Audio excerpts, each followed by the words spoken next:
What's happening, everybody?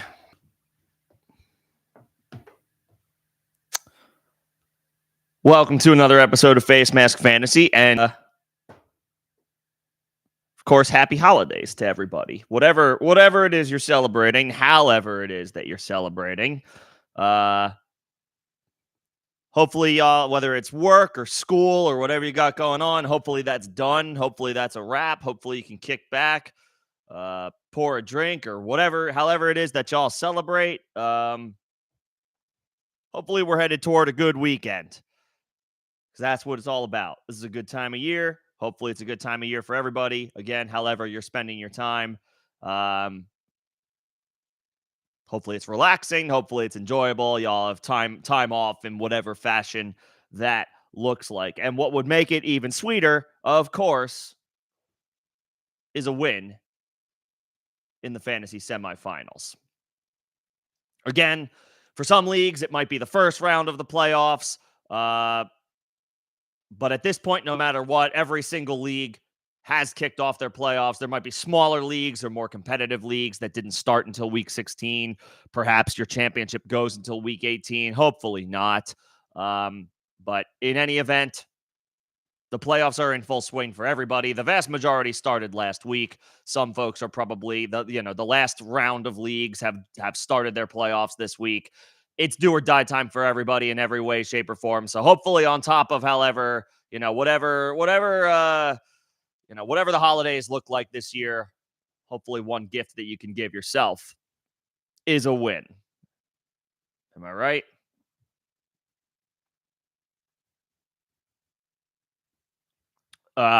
This will be the only stream that I have this week. I will be traveling for the holidays. I will be out of the country for the holidays. So I can try to be available on Discord as I'm able, as I have time. It's gonna be sporadic. I will be traveling around. It's not gonna be just like sitting at home, I have availability here and there, but I can try. We'll see. So if you're not in Discord, and you want to potentially swing anything by me as I'm available, again, I'm not sure when specifically that'll happen, but you can join me in Discord. Second link in the description of this live stream and all of the videos and streams on this channel. You can also over there, if all else fails, you can crowdsource from the community over there. All are always welcome to help each other out. That's absolutely encouraged, especially when I'm not around. But I do have some time tonight ahead of Rams Saints, so we'll get into everything. We'll first, as usual, going into the Thursday night game, we'll kind of give some thoughts on each player going tonight in general. We'll then, of course, go over the latest as far as injury reports, injury updates, and what that could potentially mean for what this week looks like. And then I'll get into questions.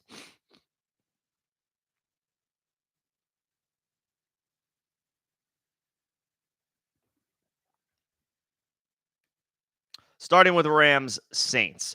You know who you're firing up tonight. I have to imagine. You're starting Kyren Williams everywhere. You have to. He's averaging 120 yards per game in 9 starts this season. You're starting Alvin Kamara. This is a game with major playoff implications tonight. Both the Rams and the Saints are fighting for their playoff lives. A win puts the winner is in good shape to clinch a playoff spot. The loser is in dire straits. So this is a crucial game. Expect it to be incredibly competitive. Expect both offenses to perform well. Kamara on the road should see plenty of targets. Yes, Chris Olave is back. But it's do or die for both teams. Both teams are going to lean on their top players. Kamara is one of the top players for New Orleans. I got to imagine he sees anywhere from 5 to 7 targets as a floor, and any given week, it's possible that number is higher. So you're firing up the starting running backs. You're firing up Cooper Kupp. You're firing up Chris Olave. You're firing up Puka Nakua, even though he's been a little quiet the past couple of weeks. Um, I feel pretty confidently about continuing to go back to the well with him as a wide receiver two. Maybe not necessarily a wide receiver one, but certainly wide receiver two upside. Um, you're going back to the well with all of those guys. Matthew Stafford is a perfectly fine stream. Um, depending on what your options are this weekend. You can comfortably play him over Trevor Lawrence is dealing with a concussion. We'll get into that. So you can if you're between Stafford or Lawrence, just fire up Stafford tonight. Doesn't look likely that Lawrence is able to play this week. I would play Stafford over Jared Goff. I'd play him over Jordan Love. I'd probably play him over Baker Mayfield, even though Baker is in a great spot and has been playing well recently. Stafford is just outside the top 12 quarterbacks this week as far as rankings.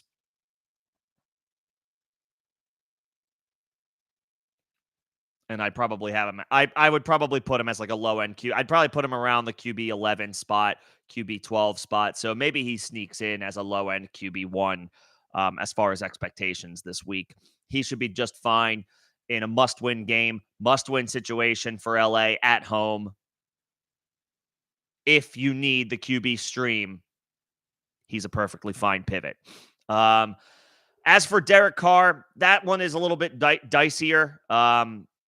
Don't feel as confident in him unless it's super flex. He's been more of like a middling to back end quarterback this year as opposed to a top 15 or top even 18 option any given week. Super flex, you probably have to fire him up. One quarterback leagues, I would be looking elsewhere. All of the names that I just mentioned are guys I would rather play over him. A Stafford in this game, Baker, Jordan Love, Jared Goff. Would be looking elsewhere for Carr. But you can fire up Olave. If you're between some streaming options at tight end, you can try with Taysom Hill. It's not a great matchup. The Rams give up decent production to opposing tight ends. Taysom is not obviously a traditional tight end. They may try to run with him a little bit. The Rams are decent not one of the shutdown units in the NFL, but they're decent against the run.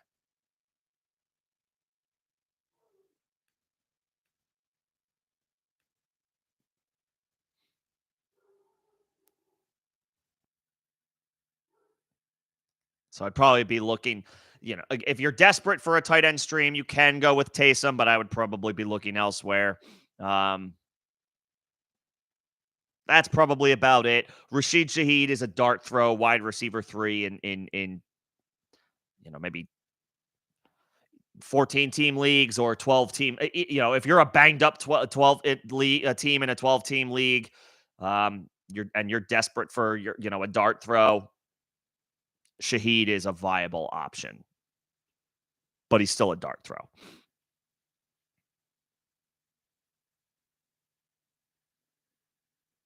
So start Kyron, start Kamara, start Kupp, start Olave. Unless you're loaded at wide receiver, I would also be starting Puka. And Matthew Stafford is a rock solid stream. I'd put him at around probably the QB 11 or so for this week.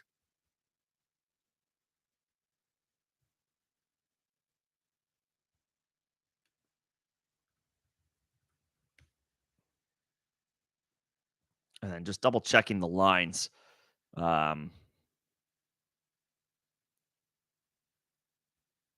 Implied totals are nice to go off of. 46.5 for this evening. So points are expected in this game.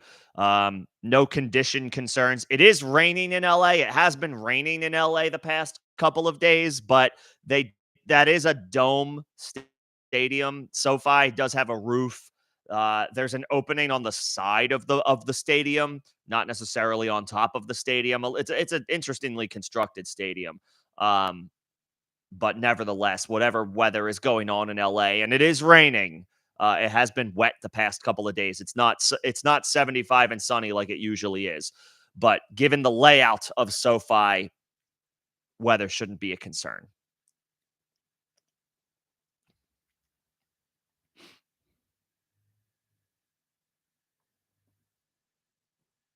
So if you have an obvious play in tonight's game, you can comfortably fire it up. Okay, let's move to the most up to date information we have as far as injury reports. There is a lot to get through.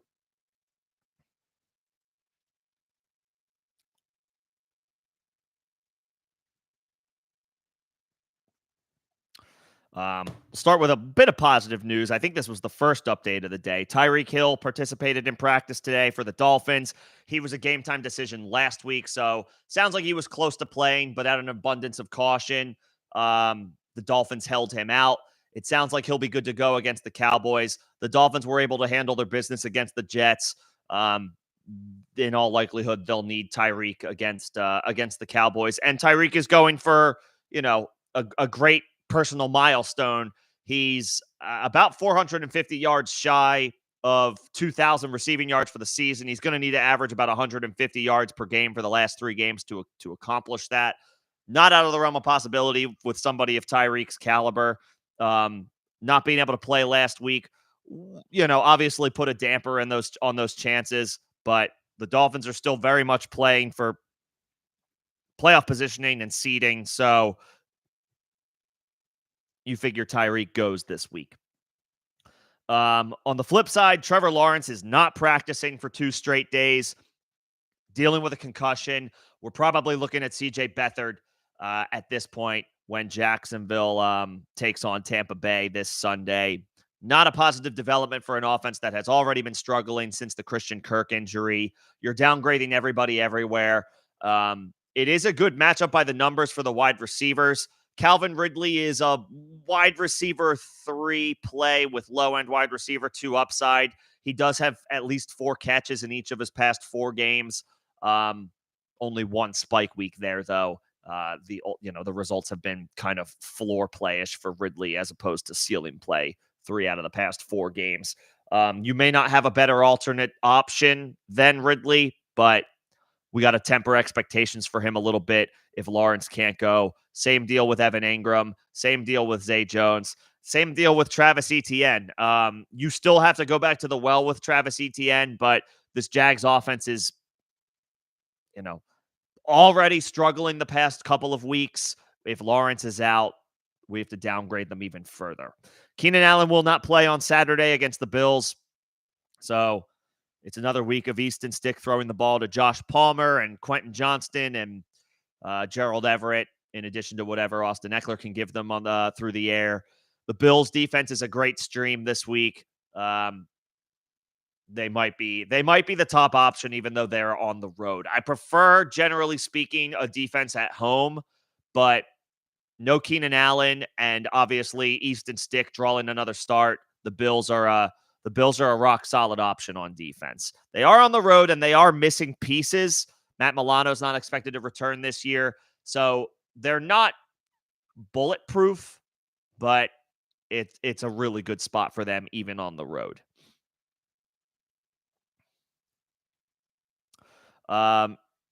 Nico Collins is expected to play. However, CJ Stroud has not cleared concussion protocol, so it's looking like we're going to get another week of Case Keenum. I would be exercising some pretty extreme caution with Nico Collins. It's his first game back, so I don't know how much we can necessarily expect from him, especially catching passes from a backup quarterback. The one positive thing you can say there is that, generally speaking, backup quarterbacks hyper target their top weapons. So it's possible that Nico can come through with some volume. And they are at home, but it is a tough spot. He'll be going up against Denzel Ward. Not a great matchup. Not catching passes from Stroud. Tough spot for Nico. The Packers are hurting at wide receiver. Christian Watson is still not practicing. He's probably going to miss another game. Jaden Reed is not practicing today. He's been toughing it out, battling it out through injuries. So I'm not, all is not lost for Jaden Reed just yet. But you would hope to see Um, you hope to see him log at least a limited practice tomorrow on Friday. Uh, the Colts are looking pretty healthy outside of course they're still going to be another week, or Gardner Minshew is the guy for the rest of the season, so Anthony Richardson excluded. The Colts are pretty healthy. Jonathan Taylor is practicing in full. Michael Pittman is practicing in full. Crazy turnaround, having suffered a concussion on that vicious hit that he suffered last weekend. I don't know how he's turning around this quickly, but it's looking like Pittman is trending toward playing. We still need to see him clear concussion protocol, but it looks like he's in good shape to do just that. I'm not quite sure how, to be completely honest.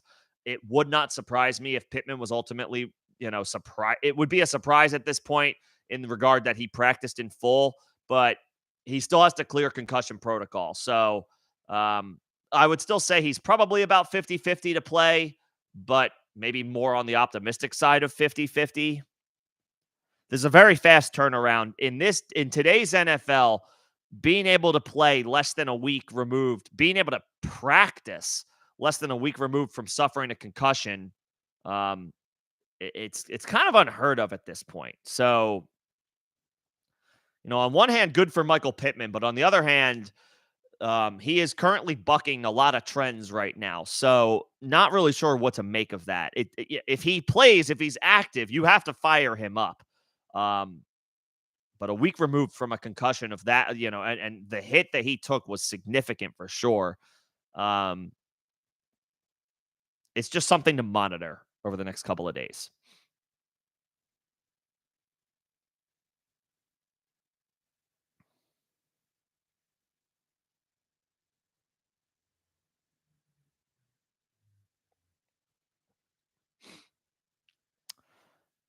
Zach Wilson is out or suffering a concussion. He's not practicing because of the concussion that he suffered. So it's looking like Trevor Siemian will go. Again, I'm pretty surprised that Michael Pittman is trending toward playing, to be completely honest.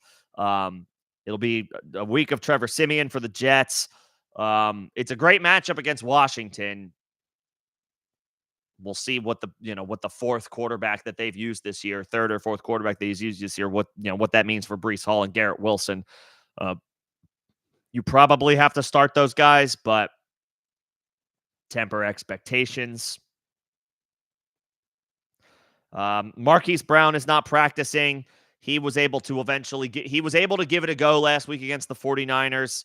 We'll see how he does against the Bears. The Bears have been playing a really good defense the past month of the season, a little bit longer than that even. The Bears are probably a solid stream on defense. They might not be the best option, but you could probably do worse as far as defensive streams at home against Arizona. Obviously, Kyler poses a little bit of a concern there, but the rest of that offense is very gettable. And the Bears have been playing rock solid on defense and at home. You figure they should be able to come through with a decent performance if you're desperately looking for a defense stream. Devontae Smith did not practice today, so could be a rest day. We'll keep an eye on that one. Monitor his status for tomorrow's practice, and we'll go from there. Will Levis did not practice today. We could be going back to Ryan Tannehill for a game. There's no way they can play Malik Willis. So we could be going back to Ryan Tannehill. I don't know what that means for DeAndre Hopkins, but you might have to temper expectations on him a little bit, even though he is in a decent enough spot, in a decent enough matchup this Sunday.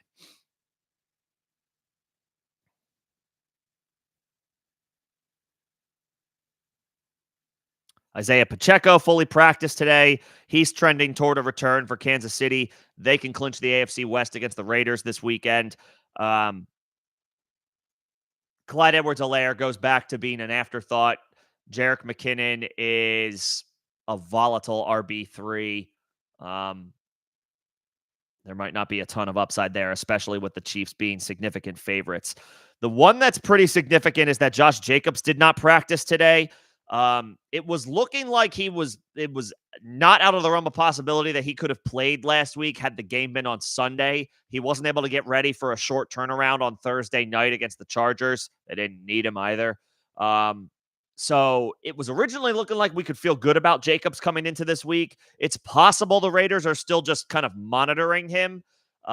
Again, the Raiders play on Monday. The Raiders and Chiefs play on Monday, so this is their first practice of the week. It's possible that this is just a maintenance day, and maybe Jacobs returns to practice on Friday. Friday and Saturday will be telling as it pertains to Jacobs. I wouldn't necessarily sound the alarm just yet, but it is worth calling out that he did not practice today. We'll keep an eye on that one. If you have Zamir White, you might as well hang on to him for the time being. You may not be firing him up in this spot without Josh Jacobs, but hang on to him until we get confirmation about whether Jacobs is able to go. Tomorrow's practice will be telling. I think we are caught up. Ramondre Stevenson not practicing again. When he suffered the injury, I predicted we would not see Ramondre again this season. It doesn't look like that's going to actually happen. Why would Ramondre go back out there? He's the only piece on that offense that team can build around for the moving forward, and they are a 2-win team going nowhere. There's no point putting Ramondre Stevenson back out there for the rest of 2023. We will see him in 2024. So it'll be, Ezekiel Elliott will continue to handle the bulk of opportunities out of the Patriots' backfield. Not a good matchup for Zeke, by the way, either on the road against Denver.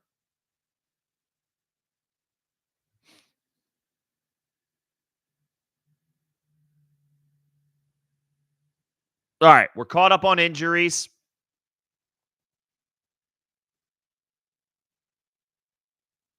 So if any of those pertain to you, let me know. We can sort out your situation. I can get to questions now. As always, I will get to my members first. That is a perk of being a member of the channel. Your questions will jump the line. If you are feeling generous enough to offer a super this holiday season, that's not required, but the support of the channel is very much appreciated. That would also be a line jumper for questions. And then I will get to everybody else. So I just ask for a little bit of patience. I will get to everybody. And if it's not too much to ask, if there's anything that you can do to support, if you're enjoying the conversation and the dialogue, I just ask that you like the stream. That helps for algorithm purposes. Appreciate that in advance. I see several members in here. AB, Greg, Jay, what's going on, guys? Good to see everybody. Happy holidays to you guys and everybody, of course. But of course, y'all got to get the shout outs as my members, the guys that help keep the lights on over the course of the year. Let's see what we got. All right, so Greg's got a defense question. Bills, Houston, or Dallas? I mean, probably the Bills. They're playing Easton Stick. Houston has to support a Case Keenum-led offense against Joe Flacco, who is playing very well right now. So that's not super enticing, even though they're at home. And Dallas is on the road against Miami. And if Tyreek Hill plays, I mean, I don't have any interest in that. Buffalo. If your best options are those three, play the Bills against Easton Stick. That's the one that I would be chasing.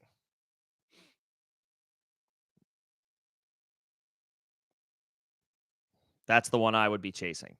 As far as your quarterback, you probably cannot be relying on Trevor Lawrence this week. He suffered a concussion last week. He hasn't practiced yesterday or today, so he's trending toward missing the game. It's going to be a Case Keenum week.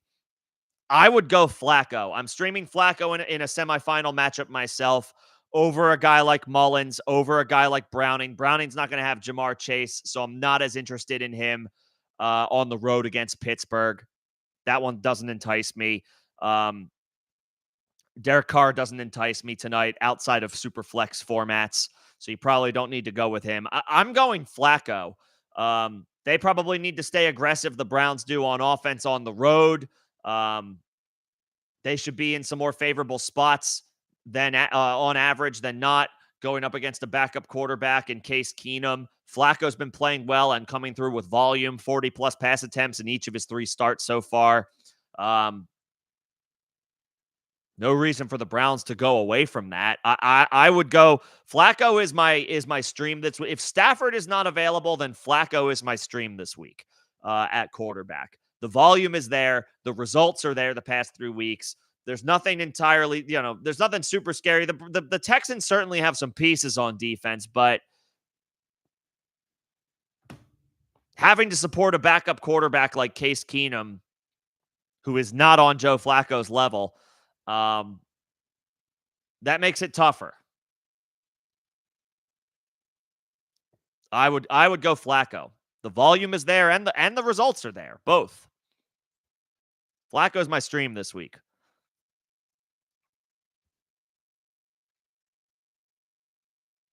Flacco's my stream this week at quarterback if you don't have somebody like Matthew Stafford. What's going on, Iron? Good to see you, man.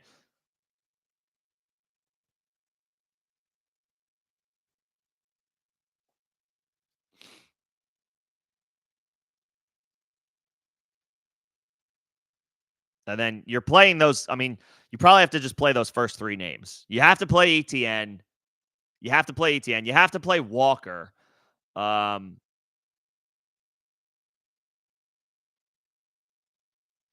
and I guess I would play Garrett Wilson against Washington. Nico, I don't trust. Nico's tough to trust.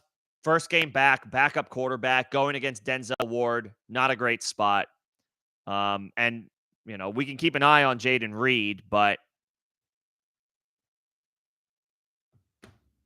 he's missed practice the past couple of days.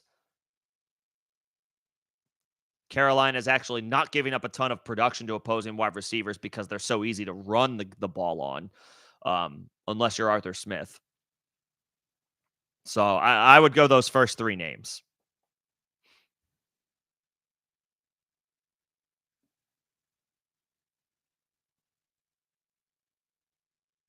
ETN, Walker, Wilson. Jay, should you play Waddle, Olave, Smith? Is this only one? Can you only play one of these guys? Or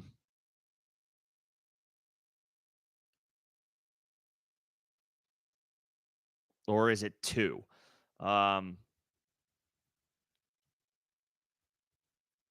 would probably go Olave tonight with the Saints being 4-point underdogs. General rule of thumb, if a team is favored, give me the running back. If a team is an underdog, give me the wide receiver. Y'all know how this works.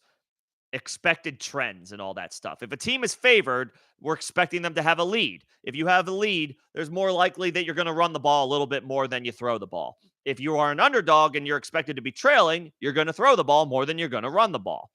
The Saints are 4-point dogs tonight. I would take Olave over Waddle with Tyreek likely back. I would take him over Smith, who didn't practice today. Could be a maintenance day, but we don't know. And I would take him over Garrett Wilson, who is catching passes at this point from Trevor Siemian. So if it's just one, I would play Olave. If it's 2, as of right now, I guess I would go Waddle. Again, Smith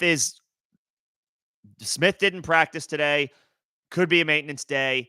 The Eagles are playing on Monday, so this is more like a Wednesday practice for the Eagles than it is a Thursday practice. So it could just be maintenance. He's probably fine. But in the event that he's not, I would go Waddle. Wilson is fine, but he's catching passes from Trevor Siemian at this point. So if I've got other viable options, equivalent options as far as talent, expectations, all that good stuff, I'll take the alternatives. I think you got to play Olave tonight, and I guess my second guy in that conversation for now would be Waddle. If we get some good news on Devontae Smith, it's a decent enough matchup at home against the Giants, but Waddle should be fine too against Dallas.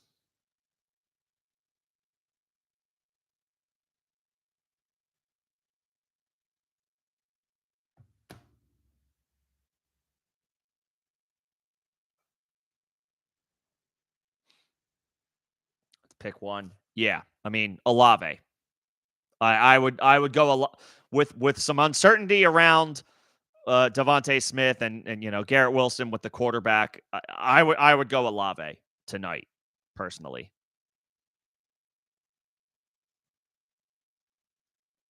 Volume should be in his favor.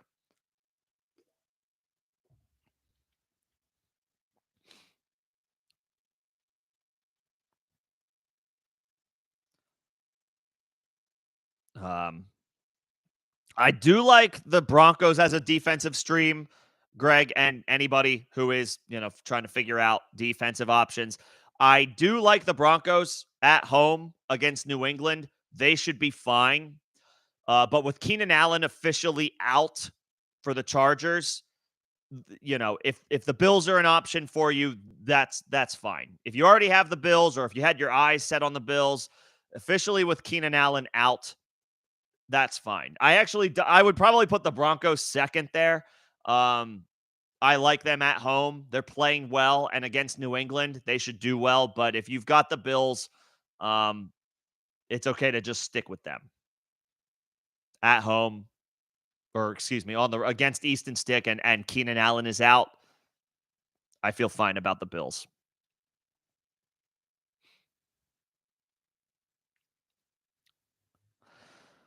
AB Pittman, Achan, or Aaron Jones. If this is just picking one, um,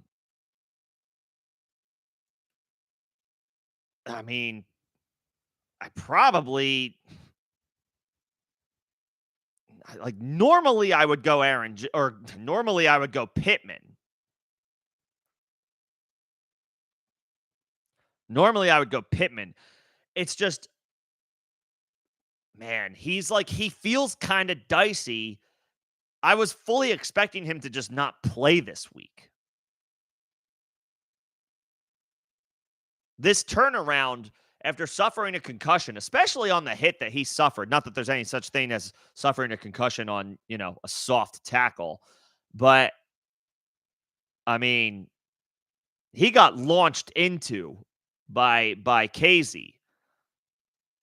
I mean, the fact that he is already practicing in full is wild. It's just I have like a weird vibe on Michael Pittman right now.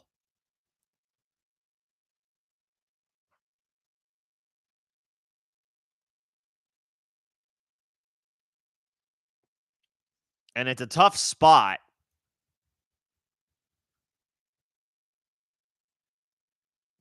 It's a tough spot against AJ Terrell on the road. Um, if it was full PPR, I would definitively say Pittman. He is a wide receiver too this week if he's able to go.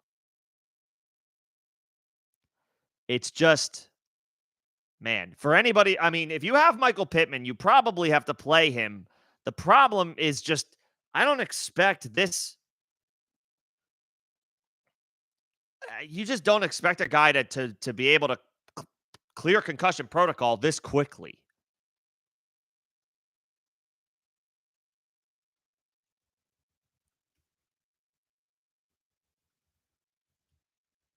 Aaron Jones is in a spectacular matchup against Carolina. Um, they give up a ton of production to opposing running backs on the season. Jones has just been, it hasn't been an Aaron Jones year, a typical Aaron Jones year where he finishes as anywhere from a low end to mid range RB1. That hasn't been the case for Aaron Jones this season. This is a spot for him to come through with a vintage Aaron Jones performance, especially if the wide receivers are all banged up. It's just tough to, I don't have the same confidence in Aaron Jones that I had at the beginning of the season or in seasons past. I would say AB Pittman is your safe play and Achan is your upside play.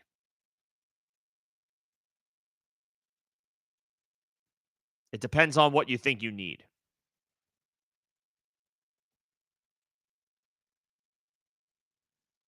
It depends on what you need.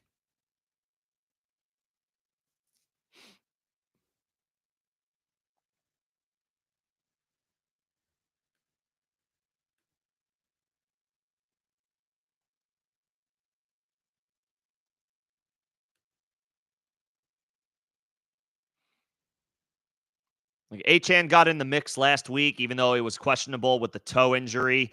They didn't need him to do too much because they blew out the Jets.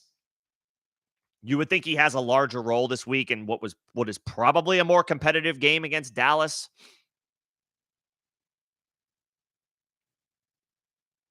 I'll say Achan is the upside play, is the ceiling play, and if Pittman plays, he's maybe the safer play, the floor play.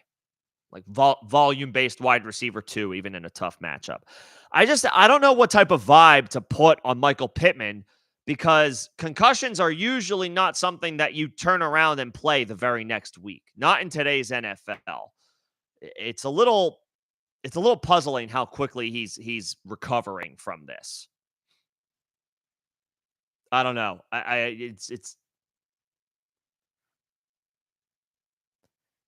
it's tough to have like a really good feeling about him. But if he suits up, he's a rock solid wide receiver 2 option with volume. As far as the defense, if your best options are the Jets or the Eagles, I mean, I like the Eagles at home. I know that they're much maligned right now. There's a lot of question marks about the coaching, and this isn't the same defense as last year. But at home against the Giants, I have to think the Eagles are able to come through and get home for some sacks. I don't expect the Eagles to lose this game. I expect them to be playing with a lead. Therefore, their chances to make plays, collect sacks, force potential turnovers or turnover worthy plays is higher in this game. The Jets should be fine as well. Washington is certainly a gettable offense for opposing defenses. It's just it's a worse offense. The Jets defense has to support a much worse offense than the Eagles defense does. And so as far as the whole picture, I slightly lean the Eagles because while the Jets are the probably better overall unit on defense this year, but they have to support an atrocious offense who is down to their 4th quarterback.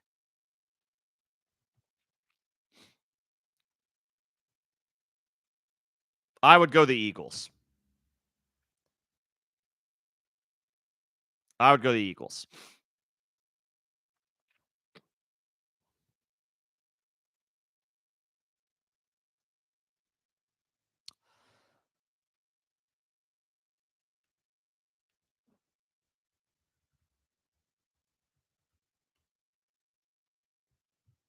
And Iron, you start Lockett or Thielen. I mean, they're 2 wide receiver 3s at this point.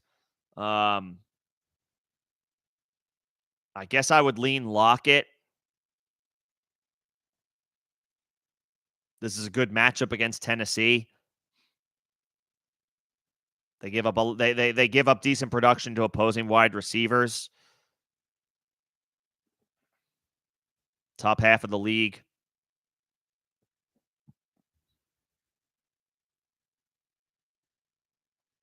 Green Bay is a better matchup by the numbers, but I mean, do we trust that Panthers offense? I mean, I can't put I have no confidence in that offense. Especially given his recent performances. And Geno did practice in full yesterday. So that's a good sign for his return. That would be a boost for Tyler Lockett as well. I would go Lockett. Give me the player in the better situation at this point.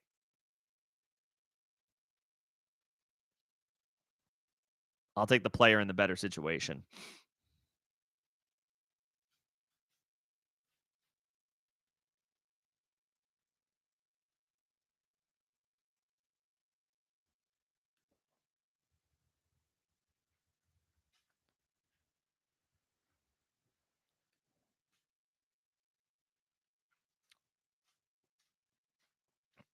And wait, Cup is cheaper in DFS tonight than Puka?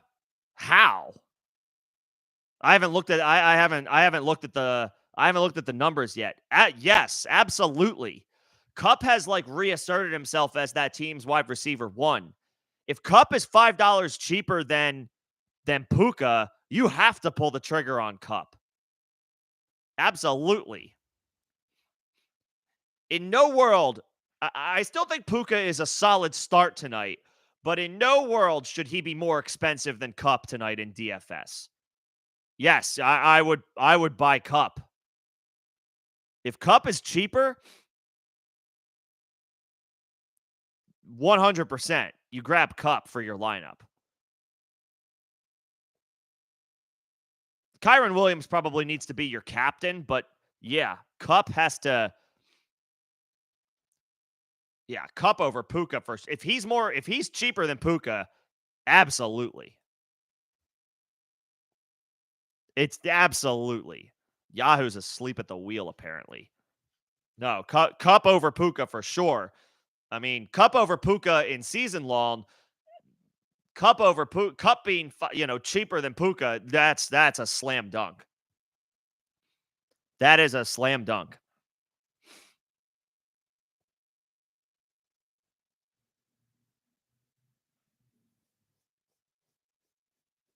Absolutely.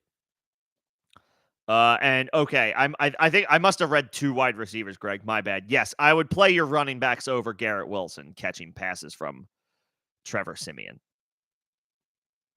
I would play your running backs. I would play your running backs.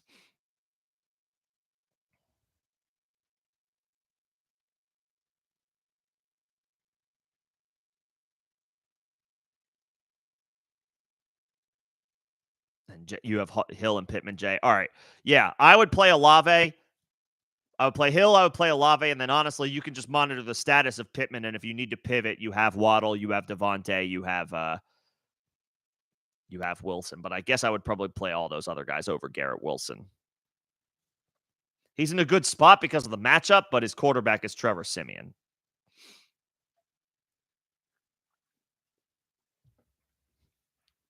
Which could be fine for volume purposes, but Jets down to their 4th quarterback. Pretty gross. All right. I think I got all of my member questions. Pretty sure. Feel free to check me on that, but I can move back up to the top.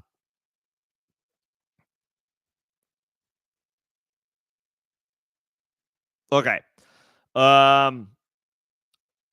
Dubs, Downs, Washington, or Noah Brown if Nico sits.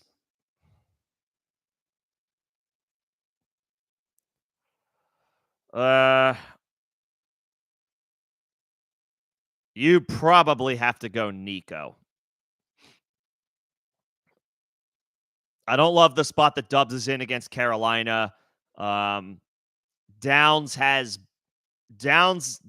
been real quiet for the past 6 weeks. I can't advocate for him.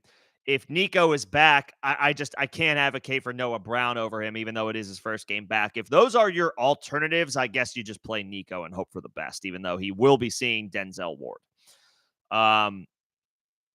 As far as Saquon versus Zeke, neither is in a good matchup.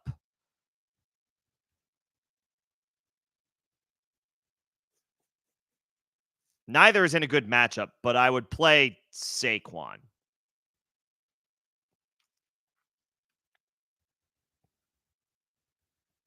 I would play Saquon.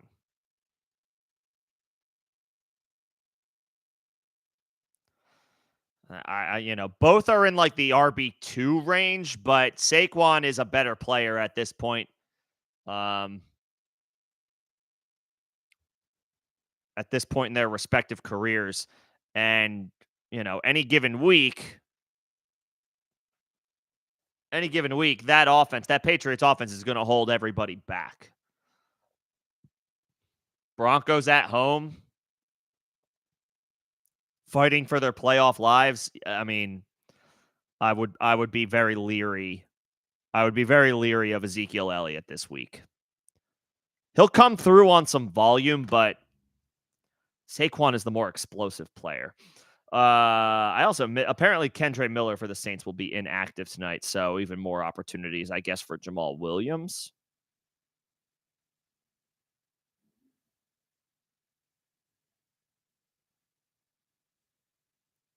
Not that it matters much. He hasn't played for the past like 5 or 6 weeks.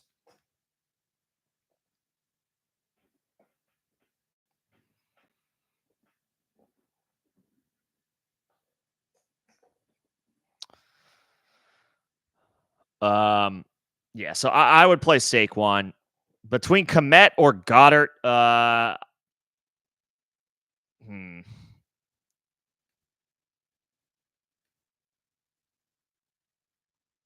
The Bears are at home against Arizona.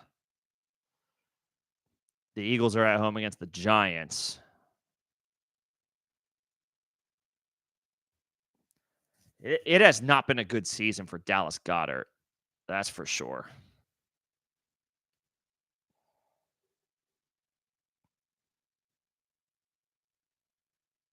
Probably Komet. Komet has been. I think Komet's been a little bit better this year. Komet's been a little bit better this year. I would probably go Komet.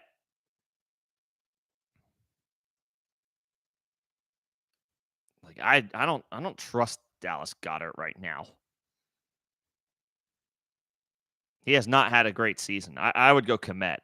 And then between the 49ers or the Chiefs, I mean, they're two really good options.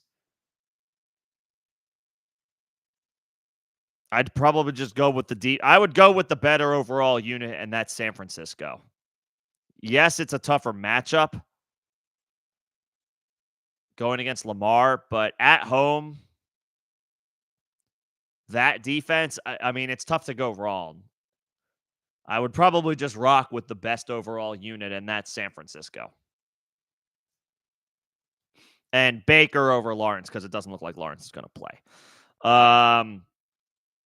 Let's see. Congrats on making the next round. Congrats, of course, to everybody. If you're here, there's a good chance you're playing in your semifinal matchup. So, congrats to everybody. For anybody who does make the finals next week, hopefully it's all of you. I will be back the weekend of like New Year's Eve. So that Saturday the 30th and Sunday the 31st, I will be back for championship week. So we can hold start sit streams then for anybody who does make the championship round. Again, this will be my only stream of this week. I will be traveling for the holidays.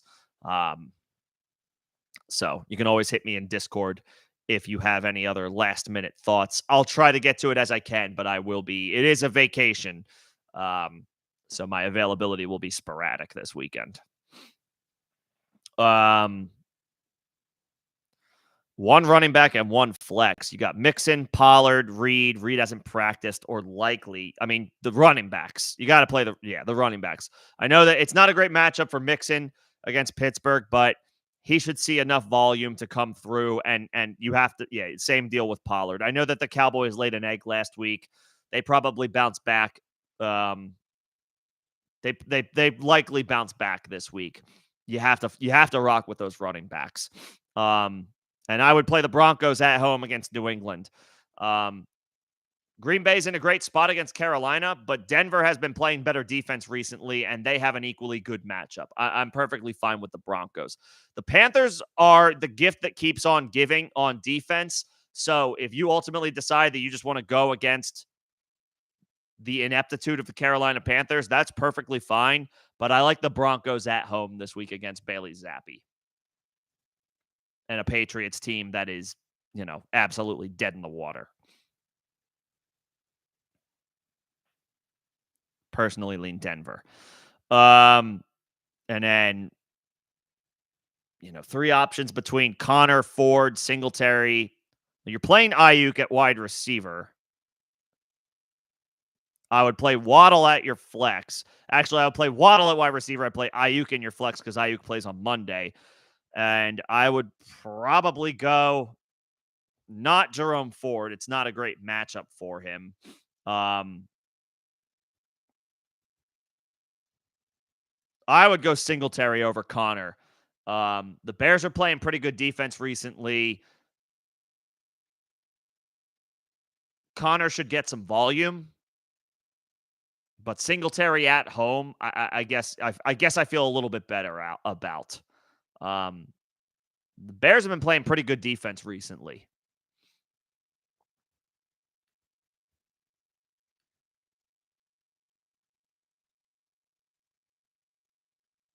And they're a more, you know, they're a stingier run defense right now than even Cleveland is. So I would say, Singletary at running back, Waddle at wide receiver, Ayuk at flex. Um, again, Broncos are rock solid at home. That's my safe play this week. I feel good about Denver at home. They're 7-point favorites. The over under in this game is not high. There's not a lot of points expected to be scored, and the Patriots are pretty inept at this point. The Bills are certainly solid.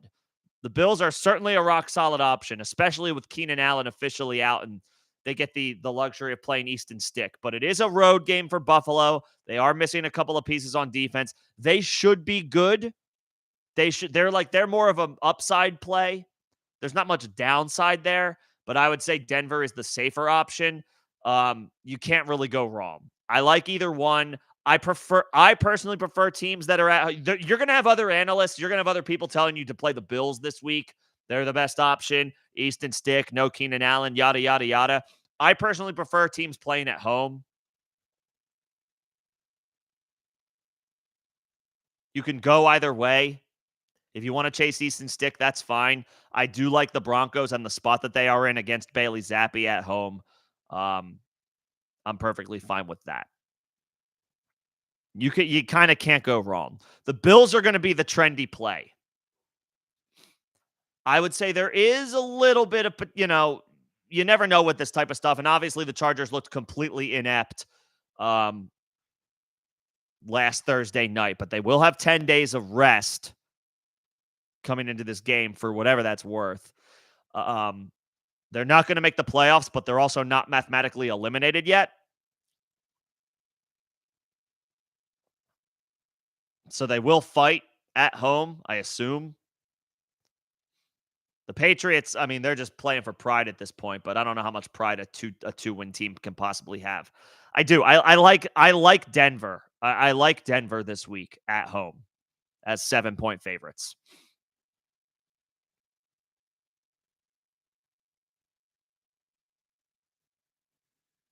What's going on, Jake? What's going on, Crumply Heads? Good to see you guys.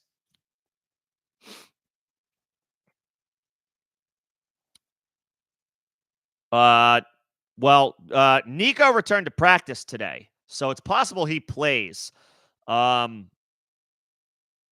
if he does, I would play him over Tyler Boyd, and I would play him over JMO. But he did return to practice, so it's possible we have Nico Collins back this week. It's possible we have him back this week, so that would be good. If he goes, you play Nico. If he doesn't, I guess you could play Boyd in an expanded role with no Jamar Chase, but I do not love the spot that the Bengals are in on the road against Pittsburgh. It's possible this is where Browning comes back to earth a little bit. No Jamar Chase, tough spot on the road.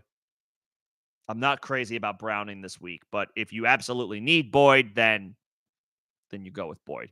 But Nico did return to practice, so that's a good development.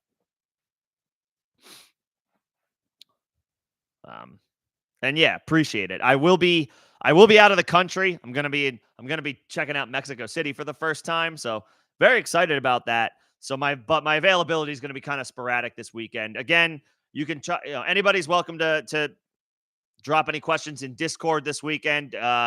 In place of the streams that I normally hold. Second link in the description of the stream. If you are not in Discord already, you can also crowdsource from the community over there. Plenty of people willing to help out, pitch in, talk shop on any questions that you may have. But then I will be back for championship week for anybody who does make the final. Hopefully it's everybody. I will be back on the 30th, so I can help out then. So some of y'all are going to be drinking eggnog and rum or eggnog and whiskey. I'm going to be firing off margaritas and pina coladas. A little unconventional, but that's how I like my holidays. I'm an oddball.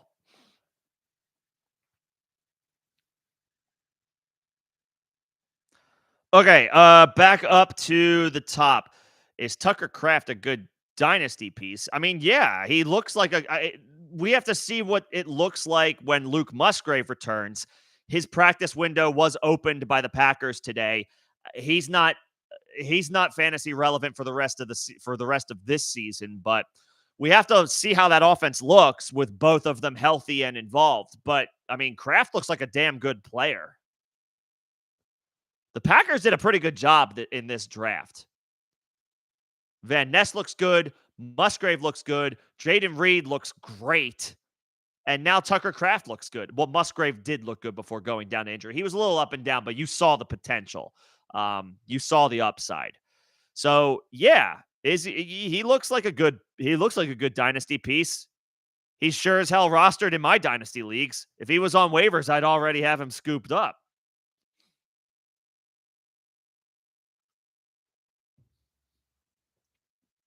Yeah, Packers have interesting pieces on offense for the future. Watson, Reed, both these tight ends, Dubs.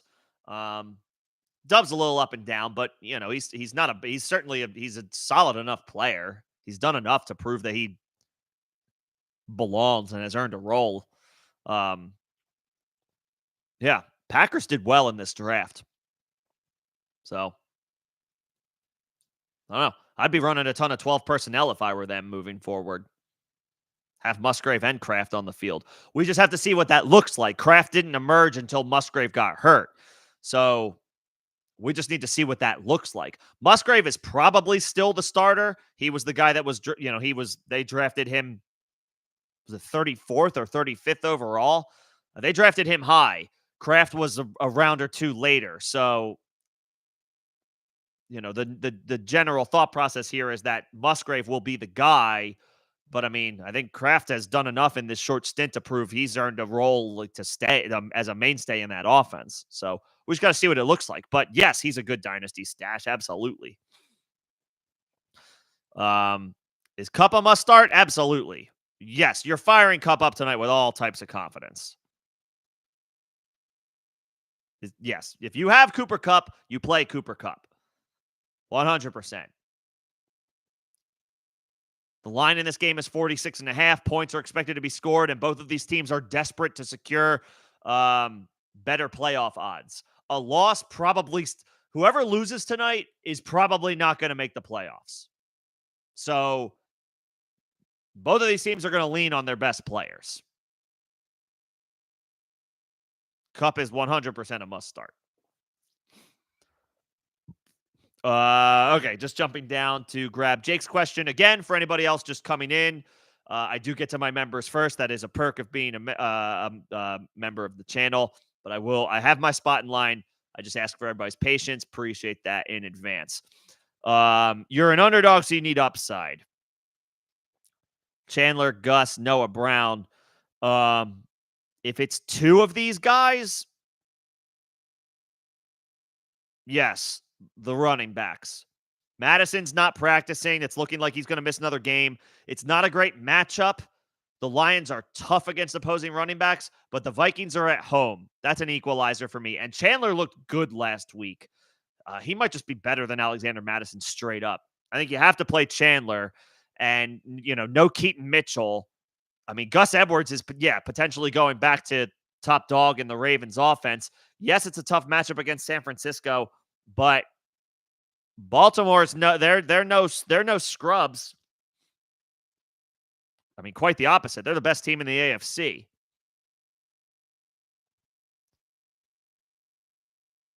You can get to San Francisco on the ground. They are a middle of the pack defense against the run. You can get to them. So yeah, especially with Keaton Mitchell done for the year, I would go those running backs. With Noah Brown, yeah, he either goes back to being second fiddle if Nico is back, or if Nico is out, he's going to be having to see Denzel Ward. I don't like either outcome for him. So yeah, I would go those running backs.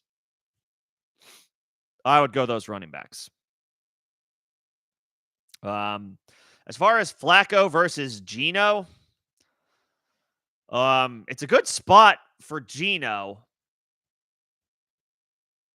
on the road against Tennessee, but I like Flacco, man. I do. I like Flacco as a stream. The volume is there. He has tossed 40 pass attempts in each of his starts. Seattle is traditionally a team that wants to run the ball. That doesn't mean Gino can't come through, but the typical trends of those offenses is that Gino is going to throw the ball less. Flacco has chucked it 40 plus times in each of his 3 starts.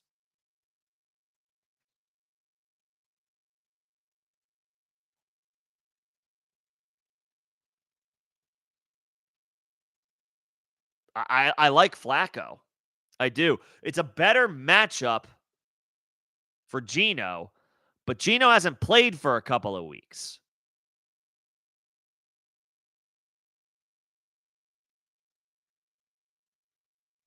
I would go Flacco. I would personally go Flacco. Chandler, Gus, Flacco.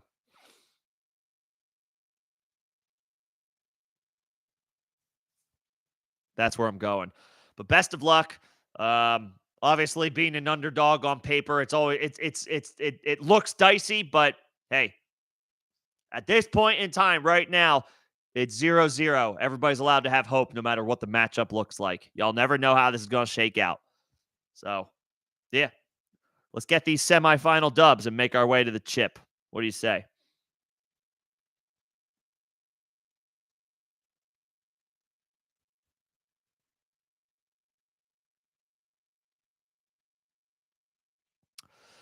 Let's see. McBride, McLaurin, Deontay, Trey Sermon start 2. McBride and Deontay. Terry's got to go against Sauce Gardner. And the only reason he delivered last week was because Jacoby Brissett got into the game. Sam Howell is still going to be the quarterback for the Commanders, even though he's not it. This is a bad spot for Terry McLaurin. Deontay has scored in 3 straight weeks. And, you know, everybody, I think, wanted George Pickens to be the team's wide receiver 1. He's done nothing to supplant Deontay. Each quarterback, whether it's Pickett, whether it's Trubisky, whether it's Mason Rudolph, who was going to draw the start for the Steelers, they have targeted Deontay more than Pickens on a per-game basis when both are healthy. All 3 of them. Mostly because Deontay is the better receiver.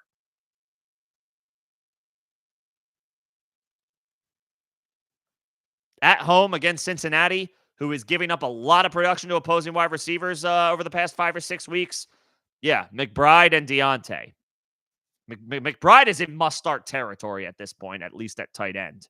So, yeah, McBride and Deontay. Sermon, no. Taylor's back. Taylor's back.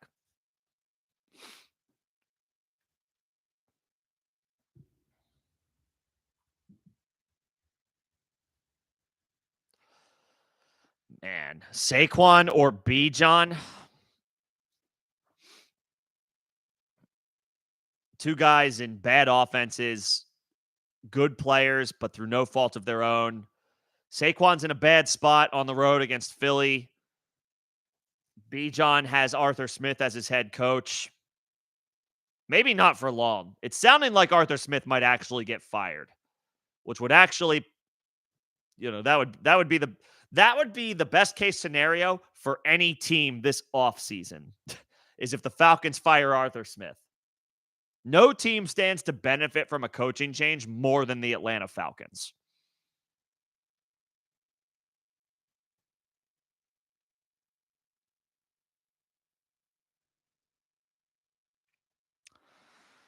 I give the slight nod to Bijan because he's at home. I don't feel super strongly about it. If you can only play one of these guys, I guess I would go with the guy who's at home.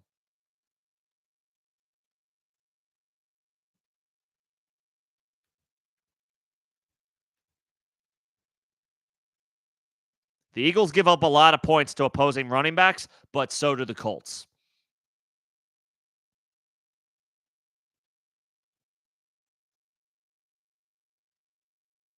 B. John at home, even though he has an Arthur Smith problem. We all have an Arthur Smith problem.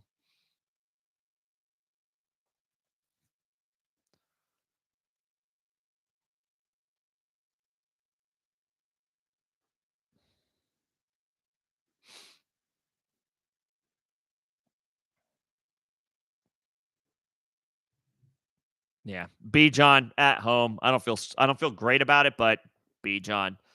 Um, yeah, two guys in less than ideal situations. Um, Bills, Eagles, Titans, Bears defense. Of these options, the Bills. Of these options, the Bills. They're going against Easton Stick, and Keenan Allen was ruled out. Was that earlier today? I think it was earlier today that Keenan Allen was ruled out. So I'll take the Bills. They're in the most advantageous spot of these options, even though they're on the road.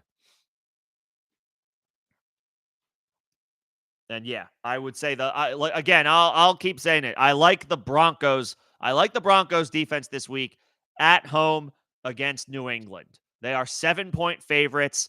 They are actually in the playoff race. The Patriots are in the race for the top pick in the draft, or at least a top 3 pick in the draft.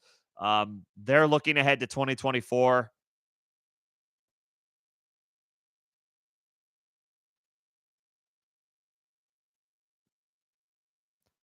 It's impossible pretty much, but the Chargers are not yet mathematically eliminated from the playoffs. So you would think they might come out with at least a little bit of guts to start that game. They could roll over and die, but there's also a possibility that the Chargers have some new life in them a little bit in their first game without Brandon Staley. These are the intangibles. These are the outliers, or the random factors that you kind of want to think about. It's not out of the realm of possibility that the Chargers just rolled over and died on Thursday night because they knew that Brandon Staley was on the hot seat. Um, they might actually play with a little bit of fire. We've seen this. We've seen this just this year, like with the Raiders. After they fired McDaniels and Antonio Pierce got hired as the interim head coach, they played tough that very first game. It's not out of the realm of possibility that the Chargers do the same. Now, they are pretty much devoid of talent at this point, especially on offense. But it's not out of the realm of possibility that at home, they give us a grittier performance than they did on Thursday night with 10 days rest. So, are the Bills a rock solid option? Yes. And you're going to hear a lot of analysts this week, no matter who you listen to, that are probably going to tell you that the Bills are their favorite defensive stream this week based on what happened last week to the Chargers against the Raiders. I like the Broncos this week at home against New England. So, yeah, Denver's next up for me. Denver's a good option next week, too. I think they have Washington next week.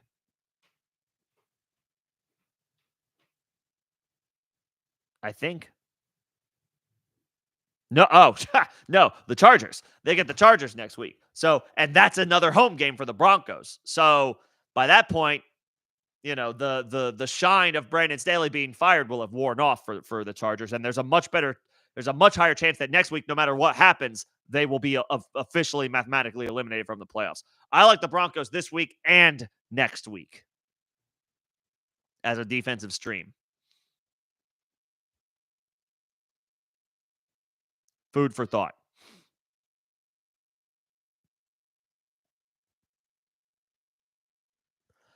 Full PPR, 1 running back, 2 wide receivers, 1 flex. Connor, Aaron Jones, Achane, Chandler. Some good options at wide receiver. Well, you're playing Kupp tonight, and you're playing Hill if he's able to return. Your flex is between, I guess Evans and Olave. And there's some good options. These are good options at running back as well. I would rule out Aaron Jones, even though it's a great matchup. We just haven't seen We haven't seen Aaron Jones be Aaron Jones this year.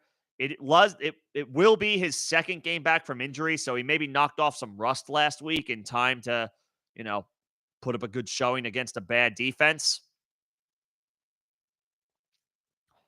But I think you have better options at running back. And Connor's in a bad matchup.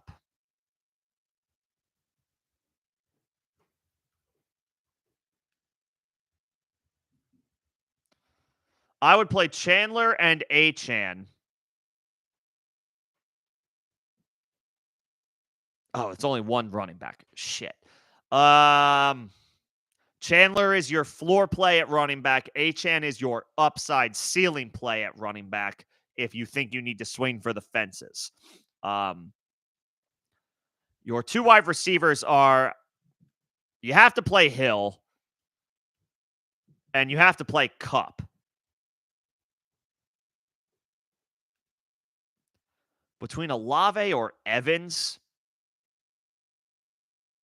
man, it's a great matchup at home against Jacksonville. That's tough. This is a tough call. At running back, I would go Chandler as your safe play. Achan is your upside play. Cup is in one of your wide receiver spots. I would say I don't love the idea of sitting Olave, but you've got too many good options and not enough starting spots. I would play Cup, Hill, and Mike Evans in a great matchup against Jacksonville. That's where I would go.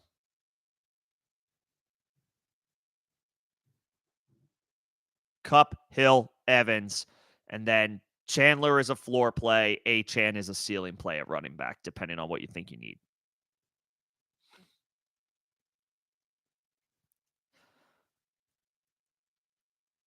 Browns or Cowboys defense? The Browns. They're going to play Houston without CJ Stroud. The Cowboys have to play the Dolphins, who are probably going to have Tyreek Hill back. The Browns. The Browns.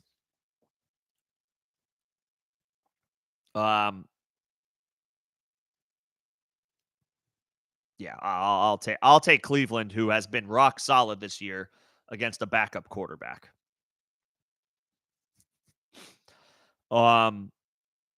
Dak or Hurts, you have to play. Hurts is the better option. You have to play Hurts over Dak. It gets a little trickier between Dak and Lamar. You figure there could be a shootout in Miami, and Dak is due for a bounce back performance after the Cowboys got obliterated in Buffalo last week. Lamar is in a much tougher spot on the road against San Francisco. Lamar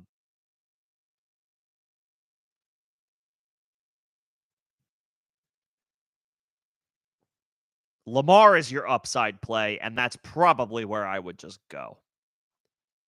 Dak is a safe play. Lamar is an upside play, and that's probably where I lean. I would sit Dak in both spots. I would play Lamar, and I would play Hurts. Yeah, I would play Lamar, and I would play Hurts.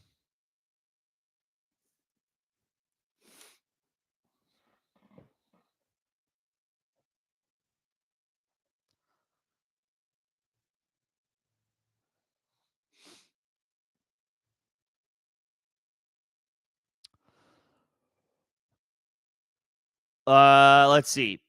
Puka, Walker, or Taylor in full PPR. You can only play one of these guys.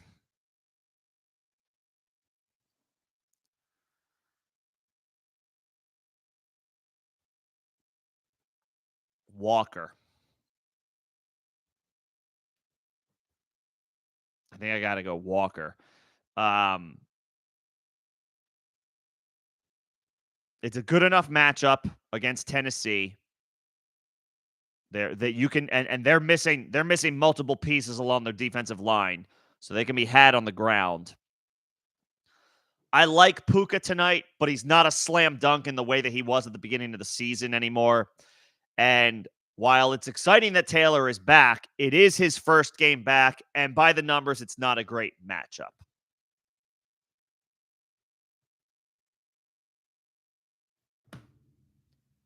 Walker. I would play Walker. If you can only play one, Walker. If you can play two, I would probably throw Puka in there because it's full PPR. But if it's only one, I would go Walker. Taylor should be fine as an RB2 this week, but it is his first game back, missing a few weeks due to that injury. And it's a tough matchup by the numbers. The Falcons are actually pretty good against the run. They've been softer recently, but on the season, they've been pretty good. And they are one of those teams that's just like, they are solid at home and like not trustworthy on the road. Yeah. Walker.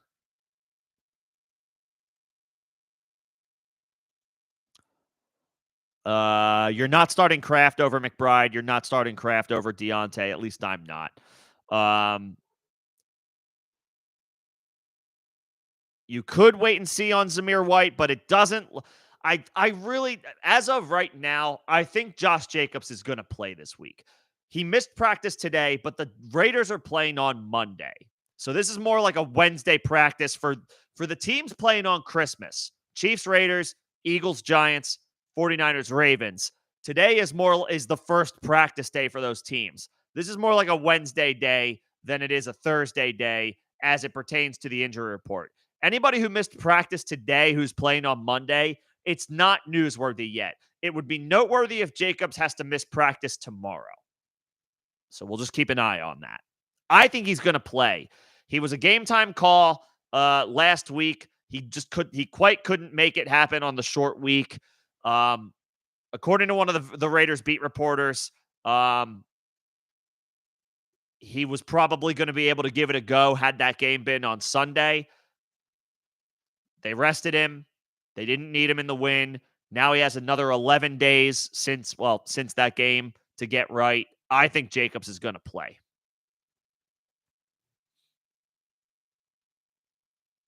So as of right now, Zamir White is not in consideration. As of right now. Okay. I got through my member questions. Let me jump down to, let's see. You got Taylor off of waivers, Astro? That's freaking nuts. What, like, people do dumb shit, man.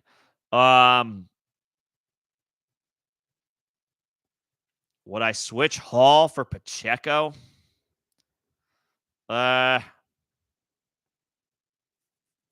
Maybe not in Pacheco's first game back. And at home against Washington, who is like the worst defense in the NFL, I might go back to the well with Brees. I think what you have is fine.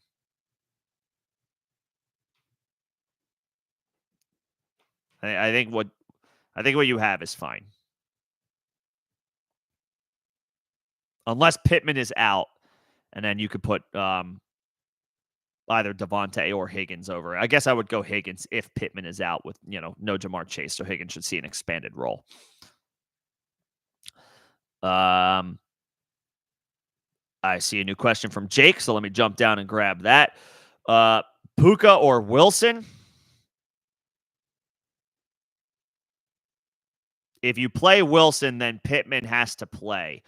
Then just play Puka. Then that way you're not boxing yourself into a corner.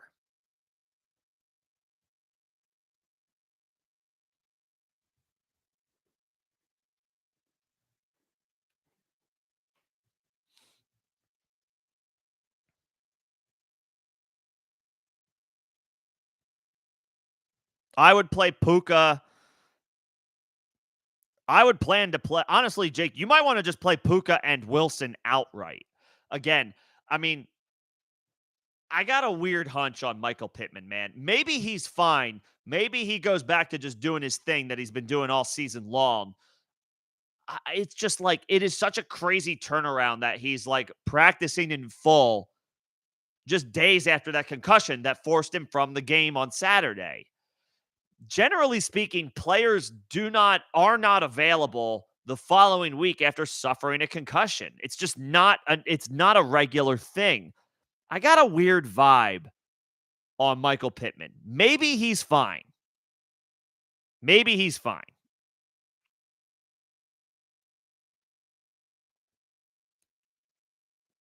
But I got a weird feeling about him.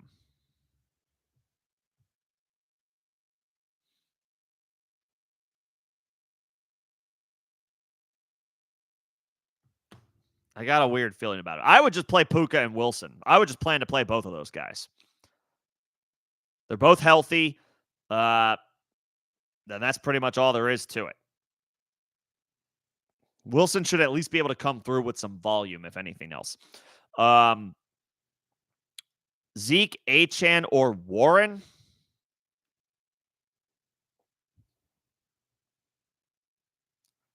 It's a really good spot for Jaylen Warren by the numbers.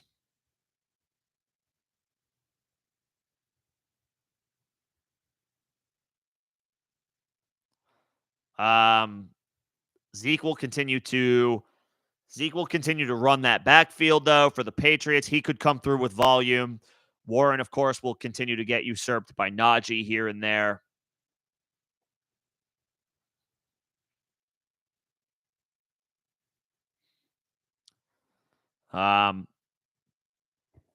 Warren's been kind of quiet recently. He got tackled at the 1 because George Pickens made a business decision. I guess I might say I don't love the matchup. I don't love the spot. I'll say Zeke is your floor play. If this is the one where you're a big underdog, Jake, I would say Achane. If it's not, if it's a little bit more of an even matchup, then I would say maybe just go Zeke and just bank on the volume. That's probably where I would go. If it's a different matchup. If you're looking to swing for the fences, then I would go Achane.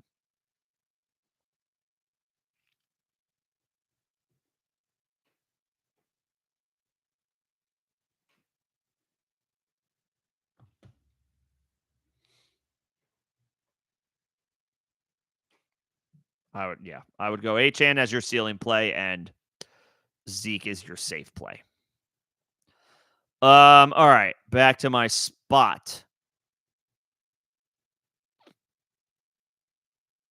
Pick 2 between Zeke, Warren, and Tajay Spears. Well, I would play Zeke, and then Spears is against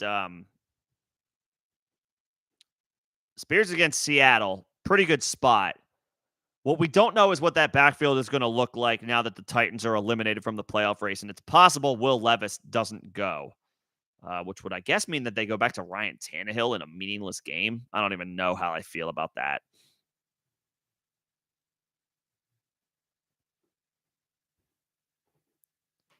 You know, Levis has incentive to play well and, try to find some momentum as the clear-cut starter for them next season.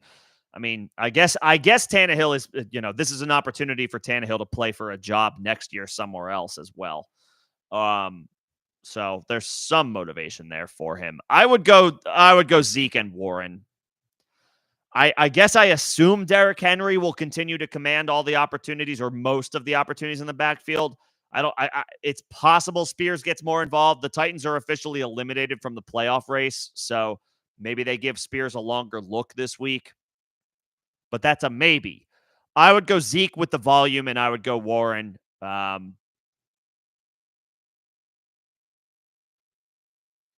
would go Warren in a good matchup. The Bengals give up decent production to opposing running backs. Yeah, I'll go Zeke and Warren.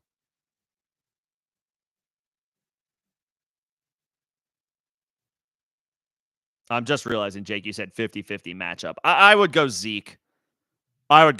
He should come through with some volume. Even though I don't love the matchup, he should come through with some volume. Keep Browning or drop him for Flacco. I did the same thing, bro. I dropped him for Flacco.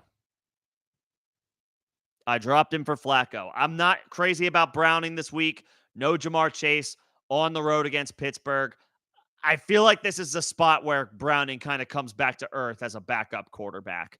Um, Flacco is much more proven. I'm not as worried about him going on the road. He has chucked it 40 plus times in each of his starts.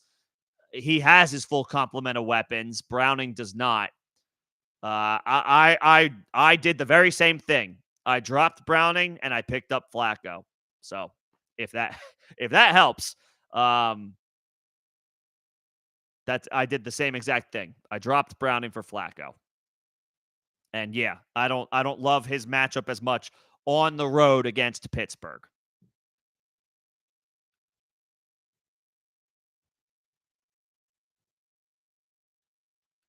Not as crazy about it.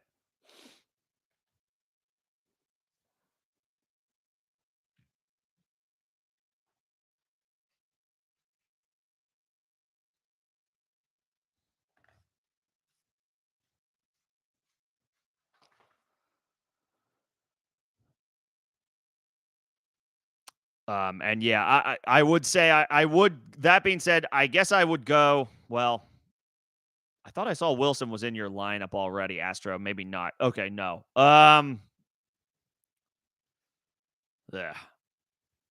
I would go Garrett Wilson over Higgins. If you can't play Pittman, I would go Garrett Wilson and just hope that he comes through and with some volume in a great matchup. Washington is atrocious on defense. They are absolutely terrible. At every level, they are terrible.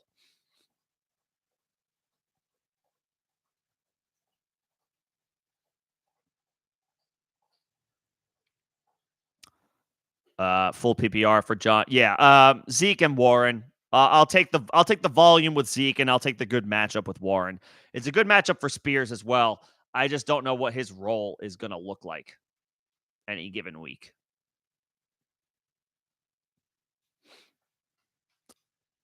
Maybe his role expands with the Titans out of the playoffs. They want to give their young player a longer look or a larger look.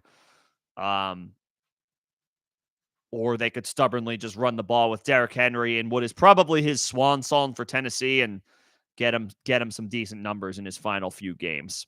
No idea how that's going to shake out.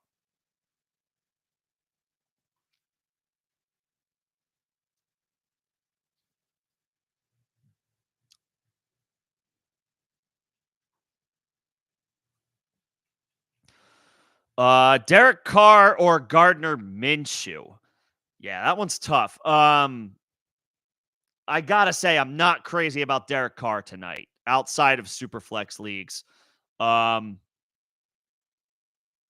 that being said, we do not know. Man, I'm not ruling out. I know Pittman practiced today in full. I know. And I know that they're getting Jonathan Taylor back as well, the Colts are. But Minshew has been kind of meh. The Falcons play pretty good defense at home.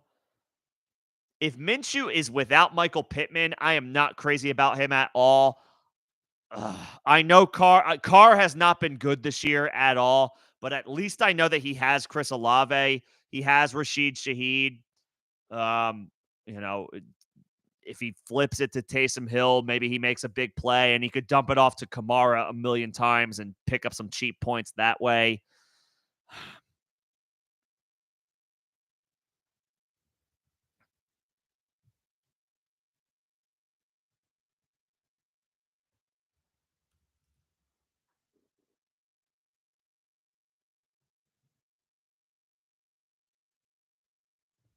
I guess I would lean going Carr tonight. If I knew definitively Michael Pittman has cleared concussion protocol, he will suit up against the Falcons on Sunday, blah, blah, blah. If we knew that for a fact, if we knew that definitively, I would say Minshew, but we just don't know. I would hate to be stuck holding the bag on Gardner Minshew if we ultimately found out that Michael Pittman didn't clear concussion protocol and is not able to go. I know he practiced in full today. It's just like the trend of players who suffer a concussion is they generally are not they're not ready to go the very next week. I got a weird feeling about Pittman, man. I do. I don't love it. I'll admit I'm not super confident in saying Carr over Minshew, but at least I know that Carr has his wide receiver one. He has Chris Olave tonight in a matchup where they are 4-point underdogs fighting for their playoff life. I don't love it, but I'm going to say Carr. Um, as far as Pittman versus Deontay versus Adam Thielen, not Adam Thielen. Um, I don't trust that offense at all. Um, but I guess because we're down to Mason Rudolph for the Pittsburgh Steelers, I guess I'm willing to wait on Michael Pittman. And if he can't play, they both play Sunday. Deontay plays on Saturday. Deontay does have a touchdown in 3 straight games, for what it's worth. Um, but now we're down to Mason Rudolph as the Steelers quarterback. I guess I would say wait on Pittman. If he plays, fire him up. If he's out, you could pivot to Thielen. At least it's a good matchup by the numbers, even though Thielen's numbers, in the second half of the season have cratered out. I would say wait on Pittman and play Thielen if he can't play. If Pittman can't play. One running back, one flex. Achane, Flowers, Swift. And it's full PPR. Flowers is against the Niners. Achane is against the Cowboys. Swift is at home against the Giants. Swift gets unpredictable usage. But at home in a game that the Eagles are going to be favored to win, you would think he gets more opportunities.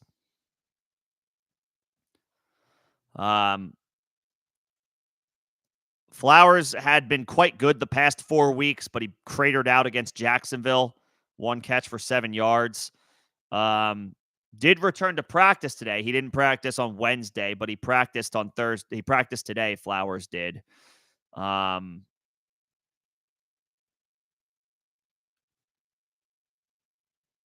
Achane is all upside.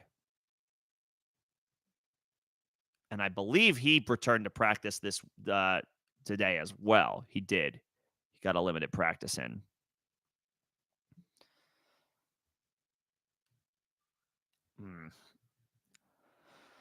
I guess I would say I guess I would say your running backs. I would say Achane is your upside play.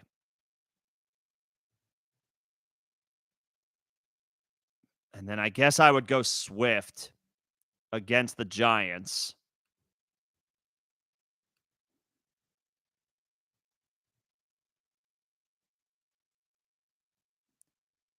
It's a decent matchup by the numbers. The Giants are middle of the pack against opposing running backs. The 49ers are middle of the pack against opposing wide receivers.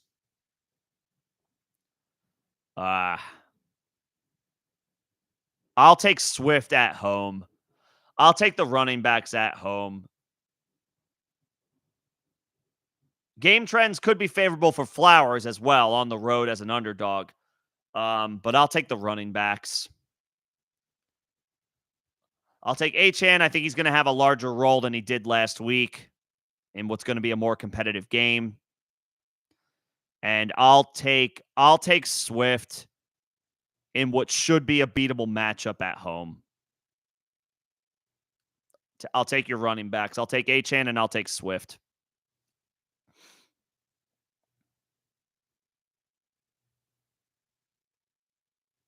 Yeah, I'll take Achane and Swift.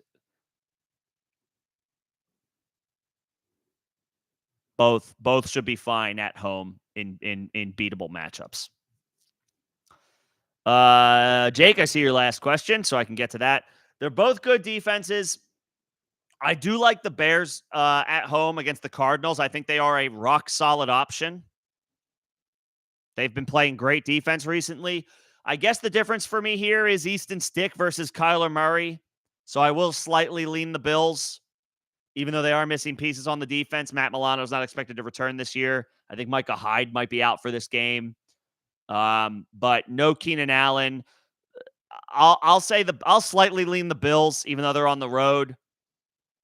But the Bears at home should be just fine as well. They're playing great defense recently. They are. I'm always gonna like slightly prefer. I like teams at home. I like teams at home, just as a general rule of thumb. But the Bills are perfectly fine if you want to chase Easton stick.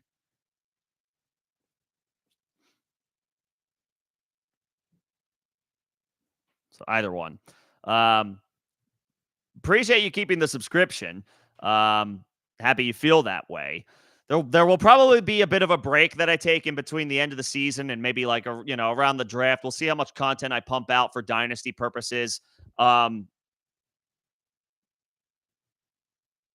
it's been a bit of a long season. Not in a bad way, just like I'm probably gonna need a bit of a break, but yeah, appreciate the thought process there. And I do intend, if we do have enough members, I will be firing up Facemask Fantasy leagues. We had those last year. There was a bit of a transition that we went through where we lost some members, but if we have the numbers, we will run back fantasy leagues next year. Your buy-in will be your membership. So I'll be looking to get those fired back up for next year. So a little extra, one extra perk of being a member of the channel is you can play fantasy with me and the other members of the channel. So hopefully we can do that. Hopefully we can get those squared away for 2024. So yeah, the Bills are fine. The Bears have been playing great defense recently, and they're at home. They are going against Kyler Murray, though. So I guess I would say, on paper, you prefer the defense going against Easton Stick. Eckler or Achan?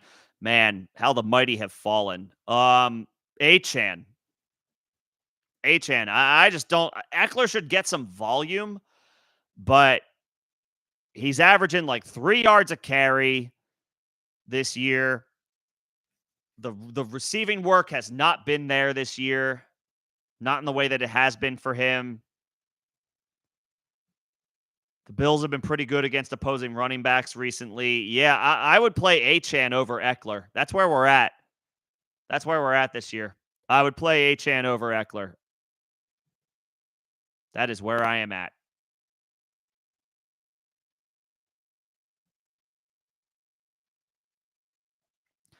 Okay, I got through these member questions. I got a few more questions here. We're about 40 minutes from kickoff tonight between the Saints and the Rams. Should be a decent game. Both teams vying for playoff contention. The winner probably is going to eliminate the loser. So there's going to be some desperation in tonight's game. Should be a good one. Should be a solid one. Let's see. You have Cup and Puka. Do you replace Puka with Swift?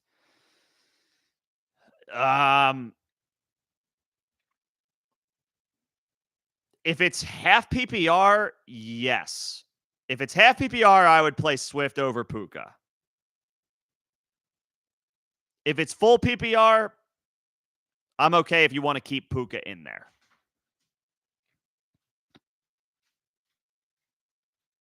If it's half PPR, yes, I would definitively play Swift over Puka. There's a little bit more of an argument to play Puka if it's full PPR. Puka has tailed off a little bit. He hasn't been the slam dunk wide receiver one that he was for most of the first half of the season. But Swift's opportunities are kind of unpredictable as well. They're a little all over the place as well. So both guys are somewhat volatile. If it's half PPR, I'll say yeah. Play Swift. If it's full PPR, I'm okay with keeping both of those wide receivers in there.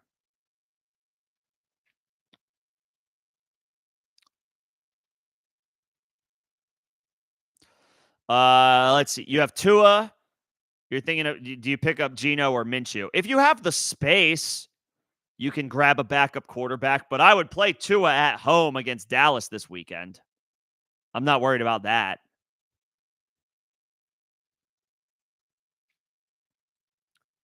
I would especially because he's going to have Tyreek back.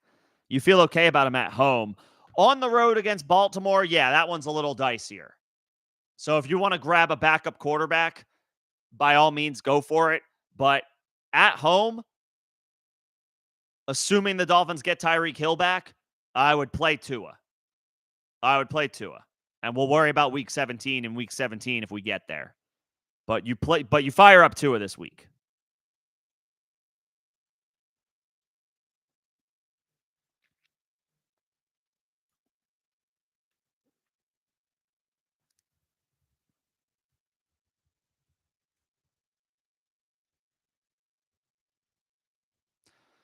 Ridley, Addison, and Montgomery pick 2. Well, it's looking like Trevor Lawrence is not going to play. So it's tough to feel good about Calvin Ridley. Addison had a great game last week.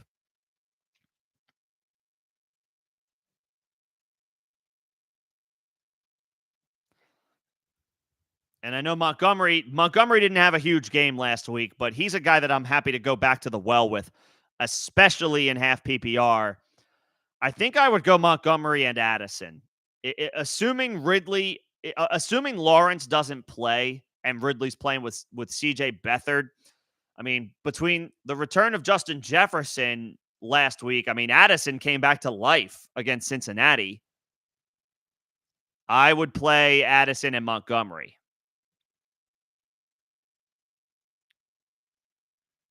I would play Addison and Montgomery, assuming Trevor Lawrence is out. And it's looking like he will not play. He hasn't practiced back-to-back days this week. He's still in concussion protocol. Terrible sign for his availability this week.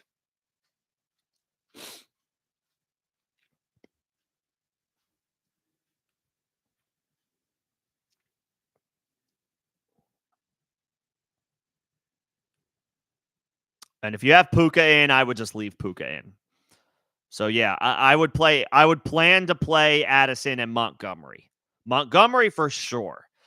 If Lawrence has a miraculous recovery, then this conversation can get revisited. But I would just plan to play Addison and Montgomery with Ridley probably catching passes from CJ Beathard.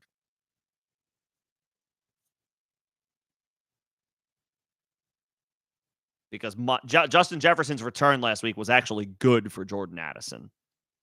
So I'll say Addison and Montgomery. I would not drop Stroud, and I would not drop Dallas's defense. Fields is in a great spot on Sunday against Arizona. I really like the Broncos. You can drop the Colts defense if you want to. You're not going to play them on the road against Atlanta. I know they have a good matchup week 17.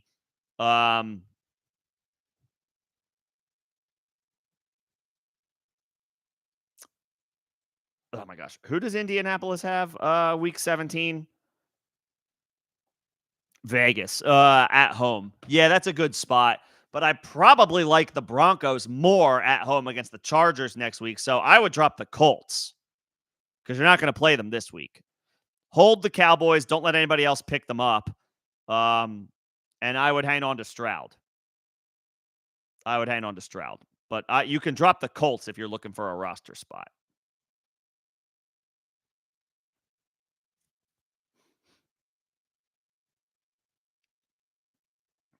Yeah, you can drop the Colts if you're looking for a roster spot. We are at the end of the chat with about 30 minutes to go before kickoff. I don't think I missed anything or anybody. Yeah, just running back through the questions. I don't think I missed anything. So I think y'all are good to go going into tonight and, of course, the weekend. Again, I will not be around for my typical weekend start-sit streams. I will be traveling for the holidays, so I won't be around. I can try to be available in Discord here and there, but my availability will be sporadic. I will be out of the country this week, so it might be a little tough. I'll try. I'll do my best, but if you do want to crowdsource, the community over there, I'm sure is happy to lend a hand or lend their thoughts. Second link in the description of this live stream and all the videos and streams on my channel if you're not already in there. You can ask questions in there. The community will help you out. I can try to jump in as I'm available. But again, I will be bouncing around out of the country. So, like, my availability will be a little bit sporadic this weekend. I will be back for championship week.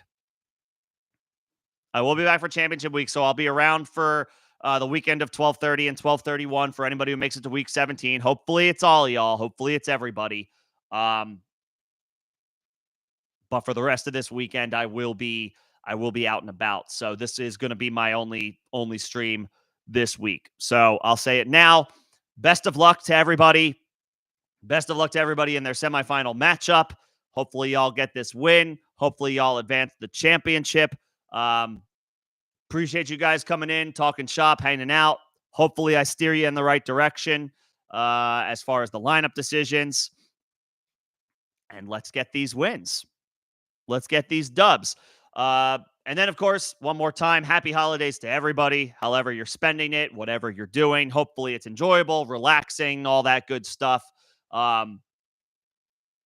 Year end is usually a time where we check out from work and school and all that good stuff. So whatever that looks like for you, hopefully it's a good time. Hopefully it's an enjoyable time. And hopefully it's icing on the cake with a win in the fantasy semifinals. But that'll do it for me tonight.